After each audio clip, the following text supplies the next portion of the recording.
Hey, welcome to Jobber of the Week. It's Johnny Road here with, as always, Donny Smokes.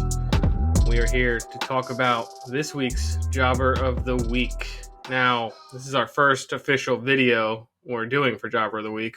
We're on number 4, but better late than never. We're gonna be doing this every weekend, and just briefly go over our Jobber of the Week, why we picked them, and what made them special. What's going on today, Donnie? Not much there, buddy. You Yeah, motherfucker. I don't, dude. Listen, everybody, I am cranked to over 1,000 tonight. I had if you go back and watch the older videos, the 1 week we did the videos right for the predictions and the recap of Dynamite, Grand Slam, and Rampage, and I had the flu. I was feeling like real shit. The next week I did nothing, so this week was like my first week back in the gym, exercising, working out, and I am cranked to like fucking 1,001 tonight. I'm just, insert freaking wild Thornberry meme here, and just I'm just off the fucking handles. You So make yeah. that noise that kid made in Wild Thornberry? I'm so sorry for anyone wearing headphones listening to this. Yeah. But no, we are doing good today. Obviously, work is work, and now we're here talking about something that we love to talk about, which is wrestling and jobbers. We Bed love Jabba. jobbers. Yes, So sir. So, would you like to proudly present our Jobber of the Week for Week 4? yeah, so our jobber of the week for week 4 is none other than Fuego del Sol.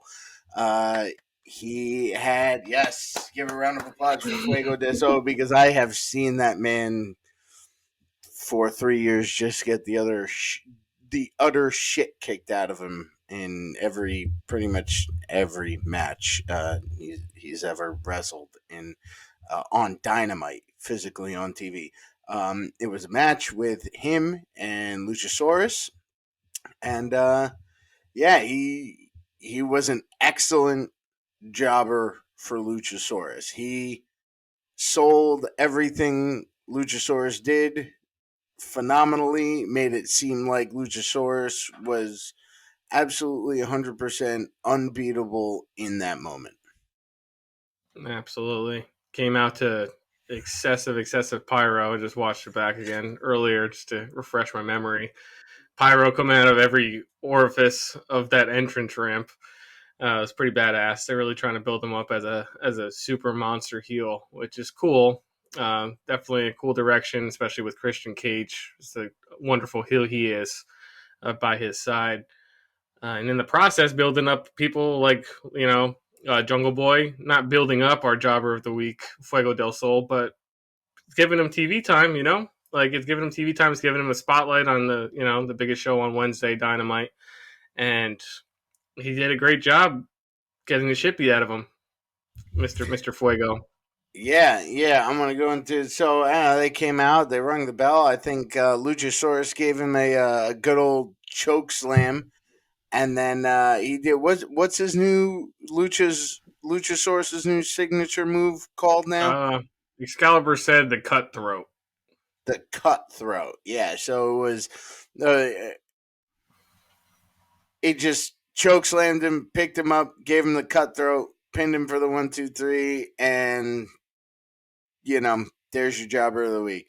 That's and we like doing the jobber of the week because it's somebody who's just gonna go out there and give the fans what they want, right? Fuego. I mean, don't get me wrong. Maybe a couple years down the road, we might see Fuego be a good main attraction, but you can't be anywhere without jobbers. And Fuego, in my opinion, is one of the. I'm not saying the. I don't know if I have the best jobber, right? But Fuego is one of the better people that you can send out for 30 seconds and make somebody look like they just hit a grand slam in the World Series.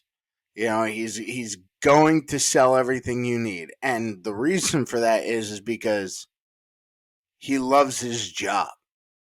A true jobber is somebody who loves their job, and they're going to sell them out, whether they like the situation they're in or not, or how much TV time they get. They're somebody that is just going to go out there, do what's asked of them. They are a fucking worker, and that's it. And that's why we do this Jobber of the Week for people like Fuego. Right. Yeah, and I follow Fuego on a bunch of social media channels, and he's always saying, like, after his matches, like, he's not salty. He's not saying fire me, Tony Khan. He's not starting up a bunch of shit.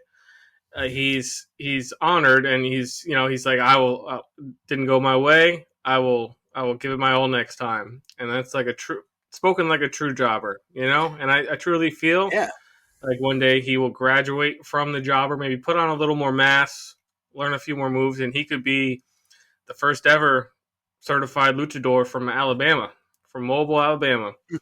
First Yeah. ever. He could, I mean, I could not this year, probably not next year, maybe 2025, see him being the TNT champion, Like, I could see it one day.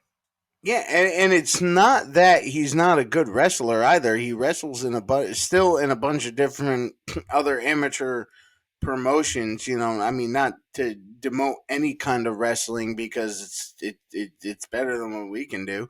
Right. It's just like like these guys are really they are true athletes, and they go out whether you think it's wrestling is fake or not. Yeah, it's all got a little bit of mix because it is entertainment, it is a storyline, it is a drama, but then there is some real athleticism to what these guys do.